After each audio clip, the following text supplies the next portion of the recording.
Hey guys, welcome to Study Cafe Commerce. और आज है lecture 3 of our account bridge course. और आज के वीडियो में हम करने वाले हैं फाइनेंशियल स्टेटमेंट्स। सो अगर आपको पता नहीं है कि फाइनेंशियल स्टेटमेंट्स क्या होती हैं, so it consists of three, आप कह सकते हो उसमें तीन डिविजन्स होते हैं फाइनेंशियल स्टेटमेंट्स में।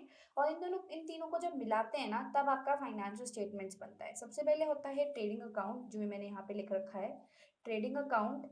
देन होता है आपका PNL account, then balance sheet. Trading account और पीएनएल अकाउंट को मिला के हम इनकम स्टेटमेंट भी कहते हैं, क्योंकि इसमें हम सारे एक्सपेंसेस दिखाते हैं और अपनी इनकम दिखाते हैं कि कहाँ कहाँ से हमारी इनकम जनरेट हुई है और क्या क्या हमें एक्सपेंसेस हुए हैं हमारे पूरे ईयर में। तो इसलिए हम इसे इनकम स्टेटमेंट भी कहते हैं। और अगर हम बैलेंस शीट की बात करें तो बैलेंस शीट को हम पोजीशन स्टेटमेंट कहते हैं। क्यों कहते हैं? क्योंकि इसमें हम लाइबिलिटीज और एसेट्स दिखाते हैं, जो एक टाइप से आपकी फर्म की पोजीशन बताते हैं। सो आई होप आपको अभी तक का ये जो मैंने समरी बता दी है थोड़ी बहुत फाइनेंशियल स्टेटमेंट्स की, फाइनेंशियल स्टेटमेंट्स में क्या क्या होता है, ये आपको समझ आ गया होगा। नाउ थोड़ी बहुत हम इसे इलैबोरेट कर लेते हैं। सो बेसिकली मैंने इसमें थोड़ा बहुत स्टोरी पोर्शन पढ़ाया है आपको, एंड देन मैंने एक क्वेश्चन लिया है जिससे आपको आपका ये बेस जो है वो अच्छे से क्लियर हो जाए कि क्या है फाइनेंशियल स्टेटमेंट्स। इसमें मैंने आपके एडजस्टमेंट्स नहीं ऐड किए हैं, क्योंकि एडजस्टमेंट्स अभी आपने टर्म टू में दिए हैं, आपने पेपर दिया है, आपको याद ही होंगे और बहुत सिंपल है। इसलिए मैंने सोचा नहीं कि मैं इसे ऐड करूंगी इस वाली वीडियो में। बट अगर आपको एडजस्टमेंट्स के लिए एक अलग वीडियो चाहिए, then let me know in the comments down below. So let's start. सबसे पहले ट्रेडिंग अकाउंट की तरफ बढ़ते हैं। Trading account consists of purchases, opening stock, sales, closing stock. Sales मैंने फिर से लिख रखा है, I am really sorry. And purchase return and sales return, oh sorry, ये सेल्स एंड परचेज रिटर्न लिखा था मैंने, ठीक है। आपके ट्रेडिंग अकाउंट में सब चीजें होती हैं, मतलब purchases, sales and purchase return, sales return, और जो आपके मैन्युफैक्चरिंग लेवल तक के एक्सपेंसेस, सारी चीजें आपकी ट्रेडिंग अकाउंट में होती है। मैंने यहाँ पे आपको फॉर्मेट भी दिखा रखा है, आई होप आपको क्लियर होगा।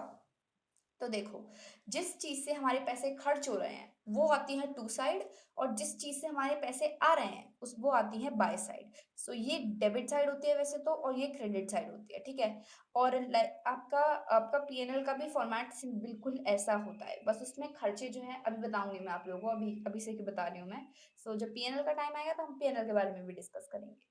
देखो, आपको दिख रहा होगा जैसे ओपनिंग स्टॉक एक खर्चा है, मतलब खर्चा तो नहीं है, बट ये आपका एक टाइप का, क्या कह सकते हो आप इसे, आप इसे खरीद रहे हो तो एक टाइप का खर्चा है। ओपनिंग स्टॉक आपका खर्चा है, नेट परचेजेस आपके खर्चे हैं। नेट परचेजेस में आप नेट परचेजेस कैसे कैलकुलेट करते हो? Net purchases minus purchase return, तो आपका नेट परचेजेस आता है। देन वेजेस भी आपका एक टाइप का खर्चा है, कार्टेज एंड वर्ड। और ऐसे अभी मैंने तो थोड़े से एग्जांपल्स लिखे हैं, बट ऐसे बहुत ज्यादा एग्जांपल्स होते हैं। बहुत सारे आपके मैन्युफैक्चरिंग लेवल से ऊपर तक के एक्सपेंसेस होते हैं, जैसे आपका वेजेस हो गया। वेजेस आप जो आपकी इंडस्ट्री है उसमें जो आप काम करते हैं लोगों ने देते हो, इसलिए मैन्युफैक्चरिंग लेवल तक के जो एक्सपेंसेस होते हैं वो आते हैं आपके ट्रेडिंग अकाउंट में। और देखो, आपको यहाँ पे इनकम किससे जनरेट होती है वो भी आपका आ जाता है यहाँ पे। जैसे आपका आ जाता है सेल्स। सेल्स कैसे हम कैलकुलेट करते हैं? Net sales, sales minus sales return. और यहाँ पे आ जाता है आपका क्लोजिंग स्टॉक। इतनी चीजें आती हैं हमारी पीएनएल अकाउंट में।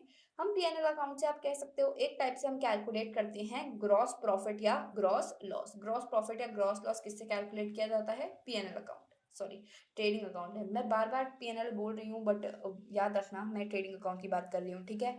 ट्रेडिंग अकाउंट से हम क्या कैलकुलेट करते हैं? ग्रॉस प्रॉफिट या ग्रॉस लॉस। अब पीएनएल अकाउंट में पढ़ते हैं, तो पीएनएल अकाउंट पे वो सारे खर्चे आते हैं जो आपके मैन्युफैक्चरिंग लेवल के बाद होते हैं। जैसे आप अगर सैलरी अपने ऑफिस स्टाफ को देते हो तो वो आपका पीएनएल में आ जाएगा, ठीक है। PNL account consist of gross profit, gross loss, मतलब जो कैरिड डाउन है ना। देखो, मैंने यहाँ पे फॉर्मेट आपको बता रखा है, ग्रॉस प्रॉफिट या ग्रॉस लॉस जो भी कैरिड डाउन है वो आपके पीएनएल में आ जाता है, ठीक है। और हम इससे नेट लॉस या नेट प्रॉफिट भी निकाल सकते हैं। इसमें क्या क्या आता है मैं ये बता रही थी आपको। ग्रॉस प्रॉफिट और ग्रॉस लॉस जो है वो यहाँ पे से हम कैरी कैरी कर लेते हैं ट्रेडिंग अकाउंट से। एंड देन आता है आपका expenses such as income, manufacturing level तक के जो एक्सपेंसेस है, जैसे salary, insurance premium, cartage, discount allowed, ये सब आपका आ जाता है किसमें? किसमें? पीएनएल अकाउंट में, यस। देखो, मैंने यहाँ पे सारे आपको एक्सपेंसेस के फॉर्मेट वाइज भी बता रखे हैं। इसका सेम फॉर्मेट होता है, मैंने जैसे आपको बताया था आपके ट्रेडिंग अकाउंट में ट्रेडिंग अकाउंट जैसा सेम फॉर्मेट होता है, जैसे कि देखो, या इस साइड सारे आपके खर्चे आते हैं, इस साइड आपकी सारी इनकम आती है। कुछ इनकम भी होती है, हाँ इनकम भी होती है, जैसे आपने कोई डिस्काउंट रिसीव किया है वो आपकी इनकम होगी, आपने कमीशन कोई रिसीव किया है, आपको बैंक इंटरेस्ट मिला है, ये सब आपकी इनकम हो जाएगी। ठीक है, तो देखो मैंने यहाँ पे लिख रखा है टू साइड में, gross loss, salary, insurance premium, discount allowed, bad debts, rent, net profit. Net profit एक टाइप का बैलेंसिंग फिगर होता है, जैसे मैंने देख रहे हो ना, ये दोनों आपका बैलेंसिंग फिगर होते हैं। ठीक है, जो साइड पे छोटी आ रही है उसे हम यहाँ पे ऐसे नेट प्रॉफिट और नेट लॉस लिख के उसे बैलेंस कर देते हैं। देन बाय वाली साइड देखेंगे तो by gross profit, bye discount received, bye commission received. ठीक है, सो ये फॉर्मेट हो गया आपका पीएनएल अकाउंट का। आई होप आपको क्लियर होगा पीएनएल अकाउंट और ट्रेडिंग अकाउंट का format. Now let's move on to balance sheet. Balance sheet सबसे सिंपल होती है, आपने पहले भी बनाई होगी, आई गेस अकाउंटिंग इक्वेशन वाले चैप्टर में बनवाते हैं balance sheet. So balance sheet is a position statement. Position statement क्यों? क्योंकि it consist of liabilities and assets, that's why it's called the position statement of a firm. हम जो calculate देखो, यहाँ से जो हमने पीएनएल अकाउंट से नेट लॉस या नेट प्रॉफिट कैलकुलेट किया है ना, उसे हम कैपिटल में ऐड करते हैं या डिडक्ट करते हैं। सोचो, अगर हमारा नेट लॉस है तो हम कैपिटल से डिडक्ट कर लेते हैं, नेट प्रॉफिट है तो कैपिटल से ऐड कर लेते हैं। ठीक है, फॉर्मेट मैंने आपको सिंपली दिखा रखा है। लाइबिलिटीज में यहाँ पे आपकी आ सकती हैं, जैसे बैंक लोन हो गया कोई, और बैड डेट्स हो गए, बैड डेट्स नहीं, सॉरी बैड डेट्स नहीं आएगा, बैड डेट्स पीएनएल अकाउंट में शो होगा। ये एक टाइप की ना आपके वो है, एडजस्टमेंट्स है। और अगर आपको एडजस्टमेंट्स में अभी भी बोल रही हूँ, अगर आपको एडजस्टमेंट्स में अलग वीडियो चाहिए तो वो भी मैं बना दूंगी। ठीक है, सो लाइबिलिटी में मैं बता रही थी, आपके क्रेडिटर्स आ गए, बैंक लोन आ गया, और बहुत सारी चीजें होती हैं जो लाइबिलिटीज में आप लिख सकते हो। देन एसेट में हो गया आपका machinery, plant and machinery and furniture and आपके डेटर्स, बहुत सारी चीजें आपके एसेट में भी लिख सकते हो। ठीक है, तो मैंने इसमें एग्जांपल्स लिखना भूल गई हूँ, इसलिए मैंने बता दिए हैं आपको क्या क्या लाइबिलिटीज और एसेट के एग्जांपल हैं। Now let's move on. देखो मैंने एक छोटी सी लाइन लिखी है, हम ना न्यूमरस एडजस्टमेंट्स है, बहुत नंबर ऑफ एडजस्टमेंट्स हैं आपके इस वाले चैप्टर में, और हम क्या कर सकते हैं, उन्हें एक ही तरीके से समझ सकते हैं उसके एग्जांपल्स के थ्रू। तो दैट्स वाई मैंने यहाँ पे एक क्वेश्चन का एग्जांपल लिया है, इलस्ट्रेशन 10 है आपकी टीएस करेवाल बुक की। सो आप देख सकते हो इसमें आपको ट्रायल बैलेंस दे रखा है। ठीक है, कैपिटल, ड्राइंग्स, परचेजेस, सेल्स, ये सब आपको दे रखी है ट्रायल बैलेंस की आपके अमाउंट। ठीक है, और आपको यहाँ पे बहुत सारी एडजस्टमेंट भी दे रखी है। ठीक है, तो अब हम क्या करेंगे, सबसे पहले ना मैं यहाँ पे मार्क कर दूंगी कि ये वाली चीज ये है, ये वाली चीज इस वाले अकाउंट में जाएगी, तो उससे ना क्लियर हो जाता है। पहले अगर आपके पास कोई क्वेश्चन आए कि आपको आपको इसका फाइनेंशियल स्टेटमेंट बनाने हैं, तो आप क्या करा करो, जैसे ऐसा करके क्वेश्चन आता है ना, तो अब जैसे कैपिटल है, मैं थोड़ा सा जूम कर लेती हूँ, देखो ऐसे, जैसे कैपिटल है, अभी मैं अमाउंट को छोड़ रही हूँ, साइड में रख रही हूँ। जैसे कैपिटल है, कैपिटल क्या है, कैपिटल किस में जाएगी, कैपिटल आपकी बैलेंस शीट में जाएगी, क्योंकि क्या है ये, लाइबिलिटी। ठीक है, ड्राइंग्स, ड्राइंग किसकी में जाएगी, ड्राइंग्स आपकी कैपिटल में से माइनस होगी बैलेंस शीट में। ठीक है, परचेजेस, परचेजेस किसमें जाएंगे। इस तरीके से ना आपको मार्क कर देना है। अभी मैंने स्टार्ट नहीं किया है क्वेश्चन, और अगर आपको समझ नहीं आया, मैं समझा के चलूंगी हर एक एक स्टेप में। ठीक है, और यहाँ पे इसका सॉल्यूशन है। एक और चीज मैं आपको बता दूं कि देखो, जब आप पीएनएल और ट्रेडिंग अकाउंट बनाते हो ना, तो आप उसे एक साथ भी बना सकते हो, जैसे यहाँ पे बनाया ना, इसे एक साथ बना रखा है, यहाँ तक आपका ट्रेडिंग अकाउंट है, और इसके बाद ये वाला जो आपका पीएनएल अकाउंट है। ठीक है, तो आप इन्हें एक साथ भी बना सकते हो, वो आपकी चॉइस के ऊपर है, क्योंकि इनका फॉर्मेट सेम होता है, और ये सब एक्सपेंसेस से रिलेटेड होते हैं, तो हम इन्हें एक साथ बना सकते हैं। आप अलग अलग भी बना सकते हो, वैसे मैं क्या कहती हूँ ना, आप इन्हें अलग अलग ही बनाया करो, क्योंकि कन्वीनियंट होता है। बट ऐसे आप क्वेश्चन जब प्रैक्टिस करते हो तब एक साथ बना सकते हो, बट अगर टीचर आप पेपर एग्जाम में बना रहे हो या कोई टेस्ट में बना रहे हो, तो आप इन्हें अलग अलग बनाओ, क्योंकि टीचर को भी ऐसे क्लियर रहता है और आपको भी काफ़ी स्पेस मिल जाता है ऐसे लिखने के लिए। ठीक है, तो इसलिए आई प्रेफर कि आप इन्हें अलग अलग बनाओ, बट आप इन्हें एक साथ भी बना सकते हो अगर आपको जगह बचानी है। और क्या ही बोल सकती हूँ अब मैं, आपकी इट्स अप टू यू कि आप कैसे करते हो। ठीक है, so let's move on to the this. पहले हेड्स ऑफ अकाउंट्स में बता देती हूँ कि आपको कौन कौन सा कहाँ कहाँ जाएगा, फिर हम बाद में आगे के एडजस्टमेंट्स डिस्कस करेंगे। मैंने कैपिटल जैसे आपको बता दिया है, तो ये क्या होता है, capital is a type of, capital is liability, जैसे मैंने आपको बताया, और लाइबिलिटी कहाँ पे शो होती है, बैलेंस शीट में। ठीक है, नाउ ड्राइंग से अगर हम बात करें, तो ड्राइंग्स एक्चुअली आपका एक एक्सपेंस होता है। ड्राइंग एक्सपेंस से होता है, एक टाइप की इनकम होती है, बट हम इसे यहाँ पे मेंशन नहीं करते हैं, हम इसे बैलेंस शीट में मेंशन करते हैं। क्यों मेंशन करते हैं बैलेंस शीट में, क्योंकि ये आपके कैपिटल से डिडक्ट होती है। परचेजेस, परचेजेस क्या होगा, परचेजेस कहाँ पे शो होता है, मैंने अभी आपको बताया, it is shown in trading account. इस तरीके से जब लिखते जाओगे ना आप, तो आपको ऐसे क्लियर हो जाएगा और लास्ट में सिर्फ आपको ऐसे टेबल बनानी बचेगी, ठीक है, ट्रेडिंग अकाउंट, पीएनएल और लाइबिलिटी क्या है, बैलेंस शीट की। आप ऐसे स्टार्टिंग में क्वेश्चन में ऐसे करके लिख दो कि ये है, ये है, ये है, ठीक है, तो उससे आपको क्लियर हो जाएगा। सेल्स किस में आती है, सेल्स भी आपकी ट्रेडिंग अकाउंट पे आती है। रिटर्न्स, रिटर्न्स देखो रिटर्न है ना, रिटर्न में आपको दे नहीं रखा है कि क्या ये रिटर्न आउटवर्ड है, ये रिटर्न इनवर्ड है, तो हम इसे क्या मानते हैं हमेशा, इफ यू नो, मैं श्योर नहीं हूँ इसका, बट अगर आपको सिर्फ ऐसे रिटर्न दे रखा है और दे नहीं रखा है कि क्या है, वैसे तो हम ऐसे डेबिट क्रेडिट बैलेंस यहाँ पे देख के पता लगा सकते हैं कि अगर जिसका डेबिट क्रेडिट बैलेंस, देखो देखते हैं पहले, रिटर्न आपको दिख रहा है, रिटर्न्स यहाँ पे लिखा है, इसका डेबिट इसका दोनों वाला बैलेंस दे रखा है, मतलब आपको रिटर्न इनवर्ड भी दे रखा है और रिटर्न आउटवर्ड भी दे रखा है। रिटर्न इनवर्ड हो या आउटवर्ड, आप किसमें लिखते हो, मैं रिटर्न्स पे थी ना, तो रिटर्न से ही स्टार्ट करूंगा, अगर आपको पहले नोट करना था तो आपने नोट कर लिया होगा आई होप। तो रिटर्न अगर दोनों है, देखो परचेज और परचेज रिटर्न हो, सेल्स रिटर्न हो, आता किस में है, ट्रेडिंग अकाउंट में, ठीक है। डेबिट क्रेडिट वहां पे आपको दे रखा है, तो आप वहां से बता सकते हो कि कौन सा रिटर्न इनवर्ड है, कौन सा रिटर्न आउटवर्ड है। Sundry debtors, sundry debtors is balance sheet में आता है। सन्ड्री डेटर्स क्यों बैलेंस शीट में आता है, क्योंकि सन्ड्री डेटर्स इज एसेट, ठीक है। क्रेडिटर्स बैलेंस शीट में क्योंकि they are liability. Opening stock, opening stock मैंने आपको बताया था परचेजेस से ऊपर किसमें, ट्रेडिंग अकाउंट में। बैड डेट्स, बैड डेट्स मैंने बताया था पीएनएल में आता है। Bills receivable, bills receivable is an asset, तो ये किस में आएगा, बैलेंस शीट में। बिल्स पेबल, ये भी आपका क्या है, एसेट है, तो ये भी आपका बैलेंस, ये आपका सॉरी लाइबिलिटी है, इसलिए आपका बैलेंस शीट में आएगा। Cash in hand, cash in hand भी आपका एसेट है, तो that's why it will come in balance sheet. Office expenses, देखो ऑफिस एक्सपेंसेस है ना, अगर आपको मैन्युफैक्चरिंग एक्सपेंसेस लिखते तो आप क्या लिखते, तो आप उसे कहाँ लिखते, यस आप उसे ट्रेडिंग अकाउंट में लिखते हैं, बट यहाँ पे ऑफिस एक्सपेंसेस लिखा है इसलिए हम इसे पीएनएल में लिखेंगे, ठीक है। अब डिलीवरी वैन यहाँ पे ले आते हैं हम, डिलीवरी वैन देखो, yes delivery, okay, delivery van आपको दिख रहा है, सॉरी यहाँ पे से थोड़ा मैंने गड़बड़ कर दिया, थोड़ा नीचे कर देते हैं। डिलीवरी वैन दिख रहा है आपको, डिलीवरी वैन आपकी एक व्हीकल है, और व्हीकल क्या होती है, एसेट होती है, that's why it will come in balance sheet. Delivery van expenses, इसके एक्सपेंसेस किस में जाएंगे, पीएनएल में। डिस्काउंट, डिस्काउंट रिसीव भी हो सकता है, डिस्काउंट अलाउड भी हो सकता है, और ये दोनों ही आपके एक्सपेंसेस हैं आपके आफ्टर मैन्युफैक्चरिंग लेवल के, तो that's why it will come in PNL.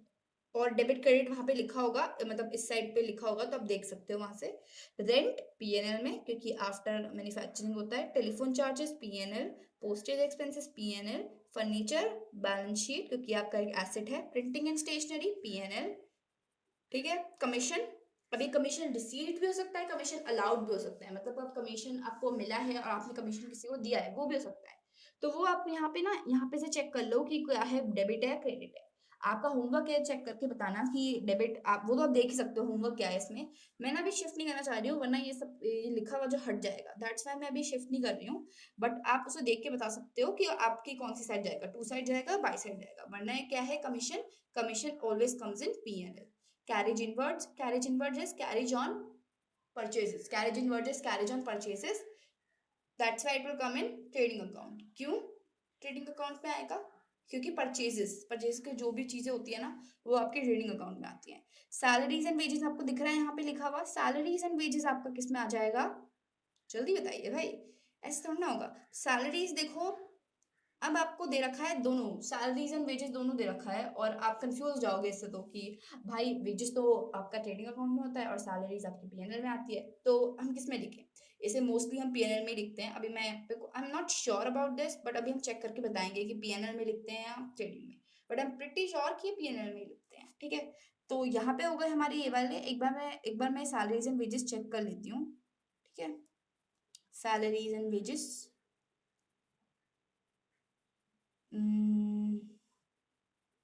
देखो यस मैंने कहा था ना इसे पीएनएल में लिखते हैं, तो इसे पीएनएल में ही लिखते हैं, ठीक है। आई होप आपको अभी तक यहाँ पे जो मैंने पढ़ाया है वो क्लियर होगा। और let's move on to adjustments. अब देखो आपको पता है या नहीं पता, वैसे तो पता ही होगा कि एडजस्टमेंट्स के ना डुअल इफेक्ट होता है। मतलब इसका इफेक्ट दो जगह पे होता है। देखो जैसे हम पहले का देखते हैं जो क्लोजिंग स्टॉक वाला है। Closing stock was valued at rupees 67,700, however it's mark value was 61,700। देखो ये दो वैल्यूज आपको दे रखी होती हैं जिसमें जो जो भी लोएस्ट है उस पे हम वो हम मार्क करते हैं, ठीक है। तो 61,700 लोएस्ट है तो हम इसे मार्क करेंगे। मैं यहाँ पे जरा एडजस्टमेंट आपको बता देती हूँ पहले। तो एडजस्टमेंट्स की अगर हम बात करें तो सबसे पहले ये मैंने आपको बताया है किस में जाता है, ट्रेडिंग अकाउंट में। देन जाएगा आपका ये जाएगा आपका बैलेंस शीट, ठीक है। तो ये पहले वाले का जो मैंने बताया था डुअल इफेक्ट होता है, ठीक है। ये आएगा है एक ट्रेडिंग अकाउंट में और एक बैलेंस शीट में। वैसे कोई भी एडजस्टमेंट ऐसे पीएनएल में, ट्रेडिंग अकाउंट में, पीएनएल में, बैलेंस शीट में ऐसे भी आ सकता है। नाउ नेक्स्ट वाले की तरफ बढ़ते हैं। Depreciation furniture and machinery at the rate rupees 10% per annum and delivery van at the rate 20% per annum, ठीक है। अब इसे ये किस में जाएगा, देखो depreciation is always return in PNL, ठीक है। डेप्रिसिएशन को हम पीएनएल में लिखते हैं, बट एज ये डेप्रिसिएशन एडजस्टेड नहीं है, मतलब हमने इसे माइनस नहीं किया है किससे, होल्ड ऑन, हमने इसे वो नहीं किया, क्या कहते हैं, आपको दिख रहा है ना कि हमने इसे एडजस्ट नहीं करा, तो इसलिए हम इसे किस में लिखेंगे, हम इसे ना बैलेंस शीट में जो भी कंसर्न्ड एसेट है, जैसे देखो डेप्रिसिएशन एंड मशीनरी पे 10% पर एनम है, तो डेप्रिसिएशन एंड मशीनरी पे माइनस हो जाएगा। कैसे होगा देखो, मैं यहाँ पे आपको दिखाई देती हूँ नीचे स्क्रॉल करके। देखो डेप्रिसिएशन एंड मशीनरी पे 10% पर एनम लगना था, उनको ऐड किया डेप्रिसिएशन मशीनरी और क्या कहते हैं प्लांट एंड मशीनरी पे, तो यहाँ पे उसे देखो ये 10% कैलकुलेट किया इसका और उसे माइनस कर दिया कंसर्न उससे, कंसर्न एसेट से, ठीक है। तो ये अमाउंट जो आ गया अब ये आपका इसका डुअल इफेक्ट कहाँ होता है, मैंने बताया आपको बैलेंस शीट और पीएनएल में। देखो पीएनएल में भी लिखा है डेप्रिसिएशन, कहाँ गया ये डेप्रिसिएशन और डिलीवरी वैन फर्नीचर मशीनरी, ठीक है। तो ये हो गया आपका सेकंड वाला। नाउ थर्ड वाला, it's outstanding rent amounted to rupees 900। Outstanding rent, rent is out, rent वैसे आपका एक्सपेंस है, ठीक है। तो रेंट आपका एक्सपेंस है तो किस में जाएगा, पीएनएल में, क्योंकि ये कंसर्न्ड एक्सपेंस पे प्लस हो जाएगा क्योंकि ये आपने एक्सपेंस अभी तक दिया नहीं है, ठीक है। तो कंसर्न्ड एक्सपेंस मतलब ये रेंट वाले एक्सपेंस में प्लस हो जाएगा पीएनएल में जाके। एंड इसका दूसरा इफेक्ट क्या होगा, ये जाएगा बैलेंस शीट की लायबिलिटी साइड में, क्योंकि देखो आउटस्टैंडिंग एसेट या लायबिलिटी कुछ भी आउटस्टैंडिंग एक्सपेंस होते हैं वो हमारे एक टाइप की लायबिलिटी होते हैं, और प्रीपेड एक्सपेंसेस वो हमारे एसेट होते हैं, ठीक है। सो आपको समझ आ गया होगा आई होप, ठीक है। एक बार मैं यहाँ पे क्लियर कर लेती हूँ, ठीक है। नाउ बैड डेट्स दिख रहा है आपको, bad debts of rupees 200। Bad debts किस में जाता है, मैंने आपको बताया था बैड डेट्स जाता है पीएनएल में, एंड बैड डेट्स ये पीएनएल में जाके जो हमारे जो ऊपर वाले बैड डेट्स थे ना, यहाँ पे कहीं बैड डेट्स लिखा है, या ये वाला जो ये जो बैड डेट्स लिखा है इसमें जाके प्लस हो जाएगा ये आपके इसमें पीएनएल अकाउंट में। और कहाँ जाएगा, देखो बैड डेट्स जो है ये एडजस्टेड नहीं है, मतलब ये डेटर्स में से माइनस नहीं हुआ है, तो दैट्स वाई ये बैलेंस शीट में जाके डेटर्स में से माइनस हो जाएगा, ठीक है।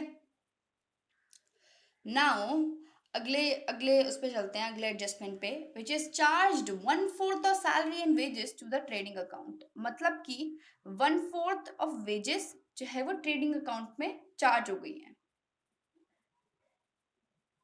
तो ये चार्ज नहीं हुई है एक्चुअली, अगर आपको समझ में आया तो ये लिखा है बेसिकली कि 1/4 जो थी आपकी, जैसे जो टोटल अमाउंट क्या था हमारा ट्रे क्या कहते हैं उसका सैलरी एंड वेजेस का, ये था हमारा 20,500। अब ये बोल रहा है 20,500 में से 1/4 जो है वो आपकी वेजेस थी और इसलिए उसे हम ट्रेडिंग अकाउंट में पोस्ट कर देंगे। तो दैट्स वाई यहाँ पे क्या होगा ना, हमारा जो 1/4 अमाउंट है वो ट्रेडिंग अकाउंट में चला जाएगा और जो इसमें से हम 1/4 अमाउंट को माइनस कर देंगे, 20,500 में से इस 1/4 अमाउंट को माइनस कर देंगे, तो वो हो जाएगा हमारा क्या, डुअल इफेक्ट, ठीक है। Now let's move on to the last adjustment or sixth adjustment है, a new machine was installed on 31st December 2020 costing 15,000 but it was not recorded in the books as no payment was made for it। मतलब कि उसे आप कह सकते हो उधारी पे ले लिया, ठीक है। 15,000 की एक मशीनरी है उसे उधारी पे ले लिया और इसकी कहीं रिकॉर्डिंग हुई नहीं, तो क्या होगा, इसका कहाँ डबल इफेक्ट होगा, एक तो मुझे दिख रहा है कि ये एक आप कह सकते हो एक वो है, एसेट है, तो इसका एक बैलेंस शीट में होगा। और दूसरा क्या होगा? जल्दी बताइए। देखो हम नीचे से देखते हैं कि दूसरा क्या होगा। देखो पहला तो मैंने कहा था कि एक, क्योंकि ये आपकी मशीन जो है वो आपकी एक एसेट है, तो दैट्स वाई वो आपकी चली जाएगी एसेट की साइड। ठीक है।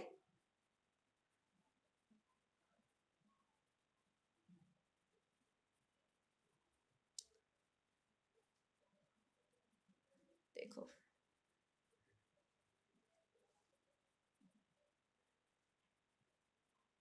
ये जो मशीनरी है यहाँ पे मेंशन्ड, ये आपकी कौन सी वाली मशीनरी है? ऊपर कहीं मशीनरी मेंशन है? थोड़ा सा ट्रिकी क्वेश्चन है, तो हम जरा ऊपर देख लेते हैं। ऊपर कहीं मशीनरी मेंशन तो नहीं है, मुझे नहीं दिख रही है। क्या हमने ऊपर कहीं मशीनरी देखी? देखो ऊपर कहीं मशीनरी नहीं थी ना। नहीं। देखो, अब देखो आपका ये पहले भी हो सकता है। देखो, ओके, क्लियर कर लेते हैं जरा एयर को, समझ नहीं आया होगा आपको। तो देखो यहाँ पे ये दिख रहा है आपको। आपको देखोगे इसमें कोई मशीनरी है, इसमें यहाँ पे कोई मशीनरी है? मुझे तो नहीं दिख रही है। तो मशीनरी यहाँ पे नहीं है। आपको यहाँ पे आपको यहाँ पे बोला था कि मशीनरी पे 10% डेप्रिसिएशन लगाना है पर एनम। और यहाँ पे देखो इस वाले में लिखा है कि वो मशीनरी जो है वो 31 दिसंबर को ली गई थी। तो 31 दिसंबर को जो ली गई थी, तो उस पर डेप्रिसिएशन कितने महीने का लगेगा? दिसंबर, जनवरी, फेब्रुवरी, मार्च। ठीक है।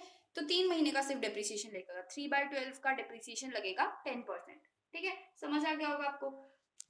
तो इसका डुअल इफेक्ट यहाँ पे पहले पहले तो मैंने बताया था आपको, एसिड साइड होगा ये जो यहाँ पे ये वाला है। एंड देन आपका इसका दूसरा इफेक्ट होगा, होल्ड ऑन। सो और कहीं इफेक्ट तो मुझे इसका दिख ही नहीं रहा है, मतलब इसका सिर्फ यही दिख रहा है। तो आई गेस इसका दूसरा इफेक्ट जो है वो डिप्रिसिएशन वाला ही है। तो आपको समझ आ गया होगा कि यहाँ पे एक डेप्रिसिएशन वाला इफेक्ट है और एक यहाँ वाला आपका मशीनरी का इफेक्ट है। सो यहाँ पे हमारा ये वाला अकाउंट्स का ब्रिज कोर्स जो है वो खत्म नहीं होता है। एक और लास्ट लेक्चर आपका आना बचा है which is on depreciation. Like depreciation depreciation कर रहे हैं ना, ज़्यादा डिप्रिसिएशन है अगला लेक्चर। और आप चाहते हो कि मैं और क्वेश्चन इस वाले चैप्टर के प्रैक्टिस कराऊं, तो let me know in the comments down below. I will more than happy to do it. That's why make sure you subscribe our channel Study Cafe Commerce, and please make sure to like this video and do all the good things, and I'll see you very soon in the next lecture. Till then, stay healthy, stay positive. Bye bye.